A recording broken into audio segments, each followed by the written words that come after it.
Hey guys, what's up? It's Jen. Minus Nate because he's not here right now. He is actually working right now. And I figured to kill some time since he gets off in about an hour or so, I was going to make a video on my military school experience because I was getting a lot of requests to do so for those who maybe are considering going to military school or maybe just wanting to know about the overall experience. And I have all my notes here. I wrote them down a few days ago because I tried filming this video previously and it was just a major fail. Like, I was so uncoordinated and everything. Like, it was bad. I couldn't even like think straight. I don't even know what was up with me that night. But anyway, so what I have here is, alright, so here's a little backstory before I go through my notes and everything. I was sent to military school because if you guys watched my Baker acting video, then you would know that the fight that I got into leading me to do youth arbitration and all that happened in the time span of May. And then when June came, oh yeah, when the fight happened, I got expelled. So when June came, I was literally so depressed because I was out of school for a month, and I was so depressed to the point where I stopped taking care of myself. Like, I lacked hygiene. I wouldn't shower, I wouldn't do my hair, and I got into the routine of not doing my hair. I would just throw it up in a ponytail and go on about my day, and I ended up having dreads like literally this thick. And I remember I would try to let my mom comb it out, but it would never come out. Like, it hurt so bad since it turned into a dread. And so we decided to cut it all off. I went natural, and I think I liked it better. Like, I was glad that I cut it short when I did, so that way by the time I graduated and everything, then it would be somewhat longer. And then I wouldn't have the curls that I have now.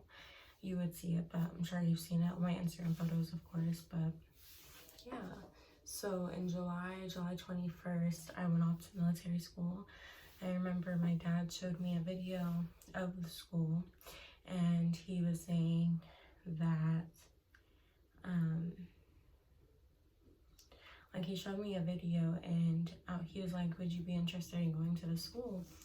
I was like, yeah, that's fine, because it, like, the video, it showed like ROTC mainly, and I loved ROTC down here in Florida, so I was like, screw it, like, I don't mind doing it. And I honestly thought that I'd be coming home every day. I didn't realize until the interview that I'd be staying in the dorm.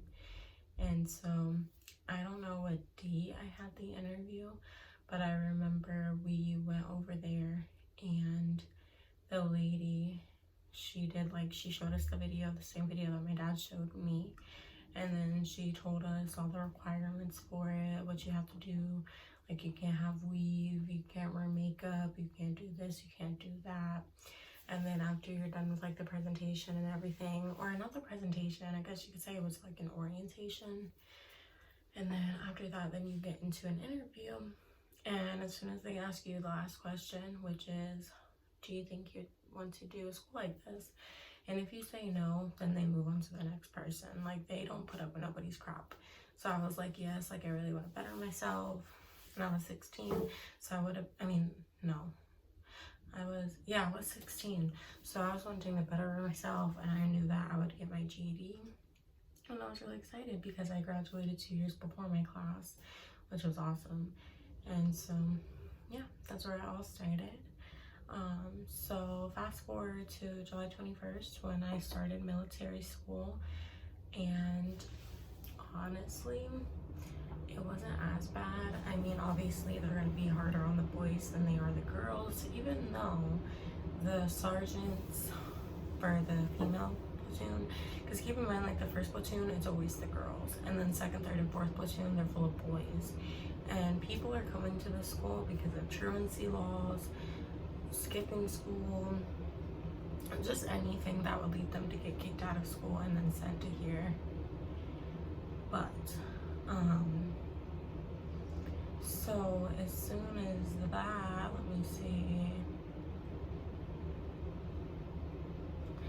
So after that, July 21st came, we packed up my luggage and everything, and they had like a whole list of what you had to buy. So you had to buy like either black sports bras, black panties, black this, black that, or you had the option to do white sports bras, white socks, white this, white that, white that, like white this, white like white this, white that. But yeah, so I walked through the school with my parents, and like they filled out all the things I needed to fill out, like my medical records, medicine that I'll have to take, my allergies. I didn't meet my teachers yet. We met our teachers when we went to the auditorium during the first week in military school.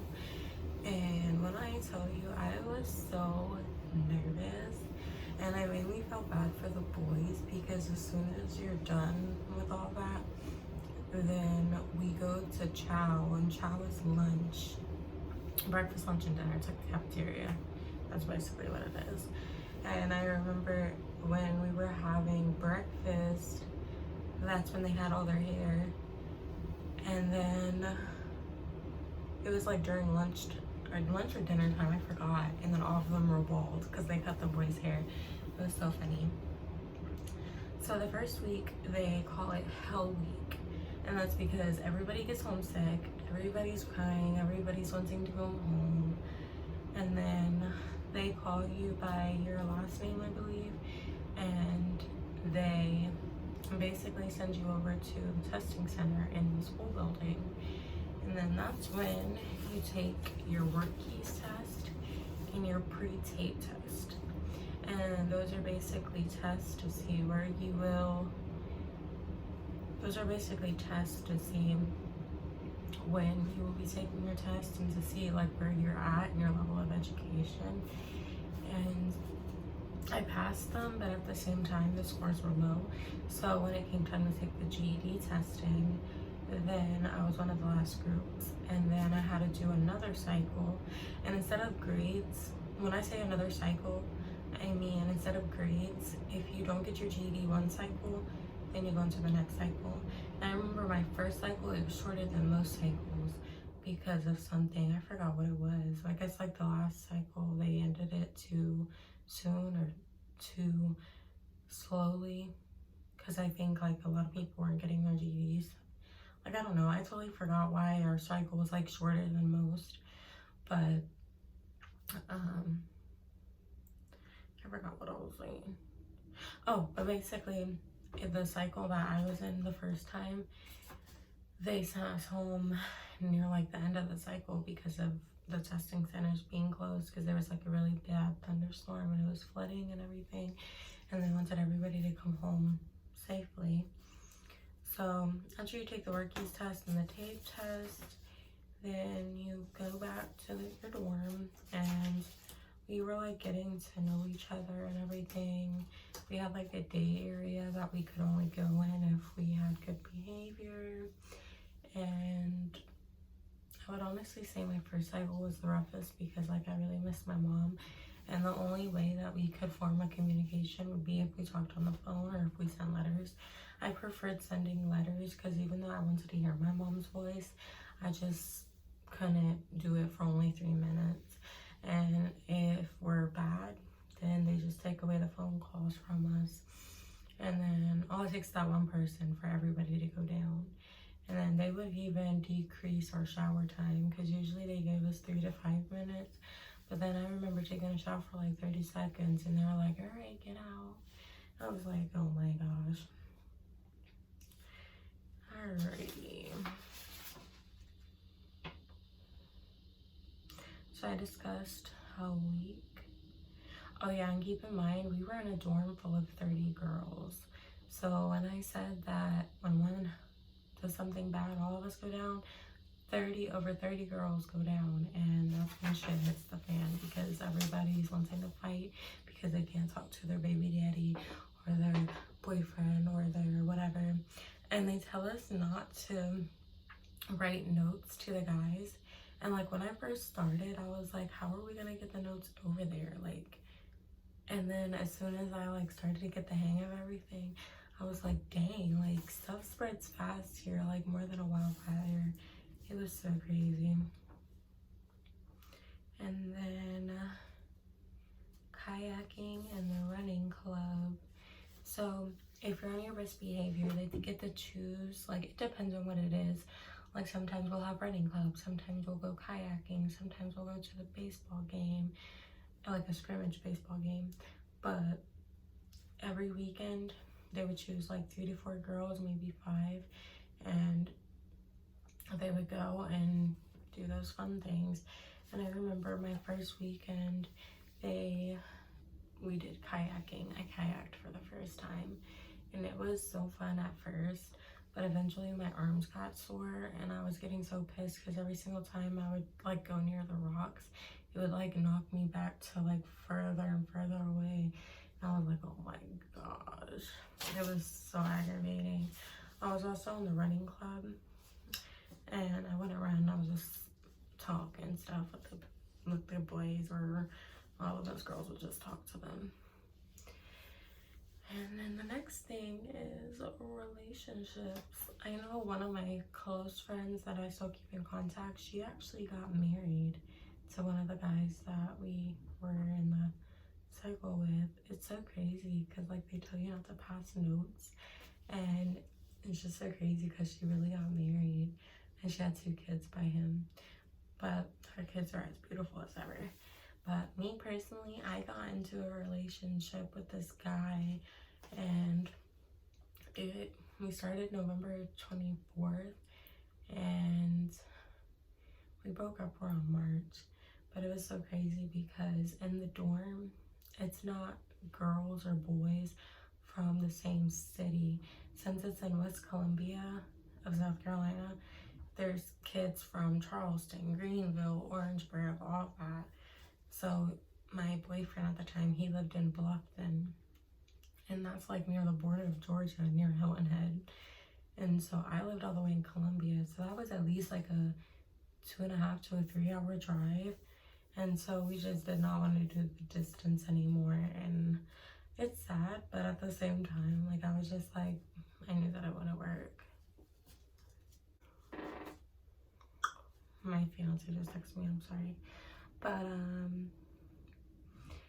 and then the sergeants, if you were bad, then you had to do DP, and DP is basically discipline platoon. So that's where you like they smoke you out and you got to do all these workouts. Sometimes I would honestly do voluntarily DP, and I don't think they do that anymore, but I would basically do it just to get a good workout in and to get out of the dorm, because it's literally just you and your roommate, and you can't do room breaking. And room breaking is basically what it is, like people can't from their other room come to your room, and like you even have to stand outside your door and say, like my last name is Mac for an example, and you gotta be like, Cadet Mac requesting permission to speak, and they're like, speak, and they're like, can I go use the bathroom, or can I do whatever? And they're like, yes, you can. And it's so aggravating because after we get back from school and everything, then like they're doing showers. So they do like, Cadet Mac, da da da. Or like they, like it gets aggravating because so many girls are like saying their last names, and like the sergeant's only replying back to what they have to say. Oh yeah, and another thing, like when you're saying it, you gotta like stand at attention, but Cadet Mac requesting person to speak. And as soon as they give you that go to speak, you gotta stand at parade rest and ask what you have to ask. Like it was so ridiculous, but it was all shaping us. Cause like honestly, no disrespect to my parents, but I feel like I didn't get enough discipline when I was younger, and that's why I turned out to be so crazy. But at the same time, my dad whipped my butt one time, and that's all it took for me to learn my lesson. But I barely had discipline because I was the baby. I mean, I guess I was spoiled in the sense that I really didn't get my ass beat like that unless I did some real messed up stuff, which I did. But we're not ready for that conversation. Oh yeah. And so since we got sent home early due to the floods and everything, and the testing centers were closed, then I had to do another cycle, and it wasn't with the same group of girls. There was probably only like me and 4 other girls that were called returners, because at the end of a cycle they'll ask you if you want to come back, or they'll give you the invitation to come back, and if you say yes, you obviously come back.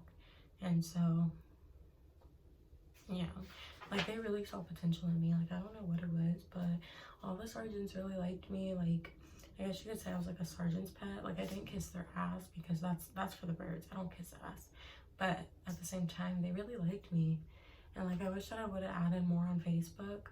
Like there was one called Sergeant Eford, and he was so funny. Like like it was me, and then I had a sergeant that was like a father to me, because his last name is McKirkland, and his last name is, like, he goes by Mac because most people don't know how to pronounce his last name.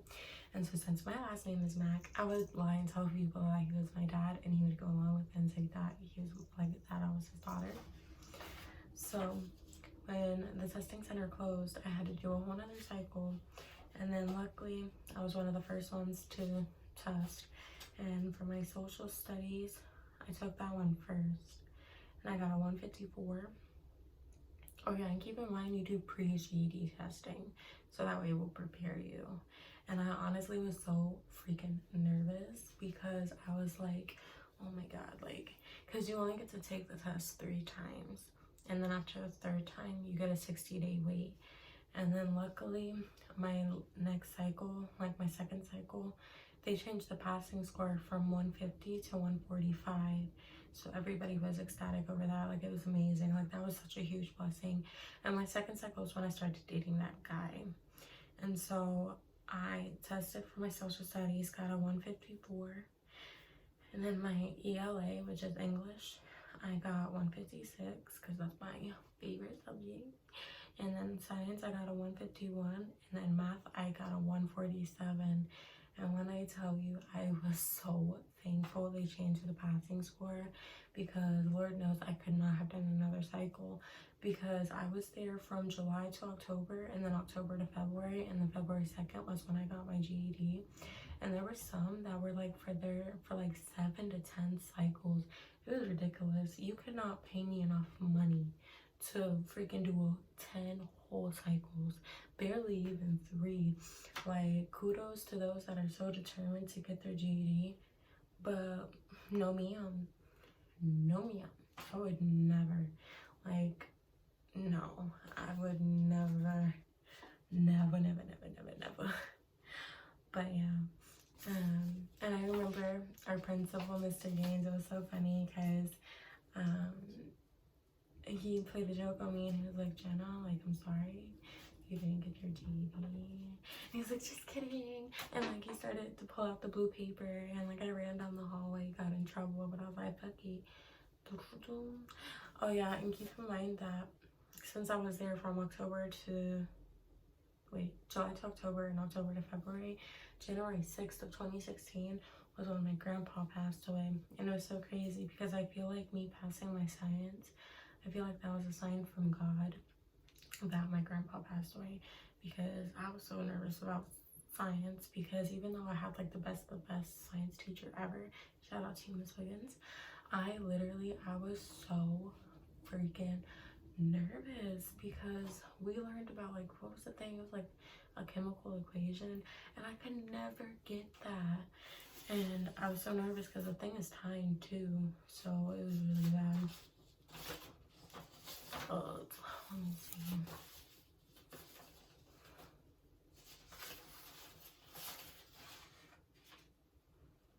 Oh yeah, and what I liked about the classrooms, it was so nice because of the like it was literally only 10 people, whereas in regular high school or school in general, you get like 30-40 kids in your class, and that's freaking horrible. Like I don't know why they put teachers through that. I feel like you get more one-on-one interaction with the kid when there's at least like 10, maybe 15 kids in a class. And I don't know, like shout out to all the teachers out there, because I would not be able to deal with 30 to 40 kids in like one classroom.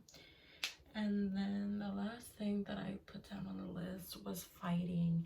They would literally, like, the boys would always tell us that there were fights in their dorms, and we're like, they're not doing anything about it. They're like, no, they don't know anything about it because we sneak up on people in the bathroom, because there's cameras literally everywhere. It's a military school.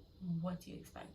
So I'm not gonna lie, there's this one heavy set sergeant on duty, and they waited for her to come on duty. Like, literally, I feel like an inmate when I say shit like that, because I know that some prisoners, like, they wait for a certain CO to go on shift before they start pulling out their cell phones or doing cocaine in the bathroom. Like, so we were like, they were waiting on the girl, and we were okay. So Sergeant E, my favorite sergeant, Sergeant Edson, she took us to math tutoring because we really wanted to get our GED. Like, I really invested so much.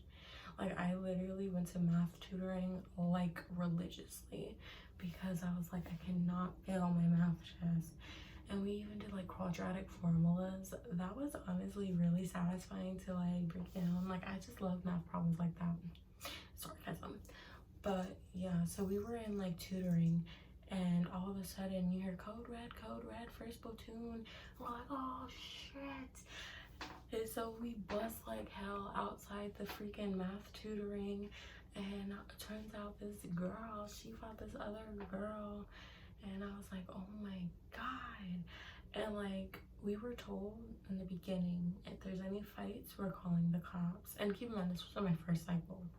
I don't know why I mentioned it last, but it all adds up.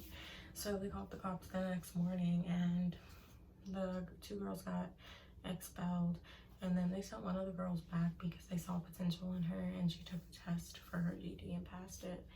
But yeah, it was just so crazy because it all escalated so fast. Like, as soon as there's a code red for like in whatever platoon, like, there's sergeants running and everything. Like, I never saw male sergeants run that fast. Like, it was so crazy. But I think I covered everything, and I'm so glad I wrote some notes. I'm definitely gonna use that as like a key when I'm making videos of story times, because when I tell you, my last video was so horrible. Like, I legit couldn't remember anything. Like, I couldn't keep my mind focused. But all right, you guys, so I hope you guys enjoyed this video. If you did, please give it a big fat thumbs up. Also subscribe and hit the bell icon so you guys can get notified every single time we post a video. We love you guys so much. Be on the lookout for some new bomb videos, because Nathaniel and I are starting this new job, and I'm so excited because I'm really gonna invest a lot in our YouTube videos. And we love you guys so much. Bye.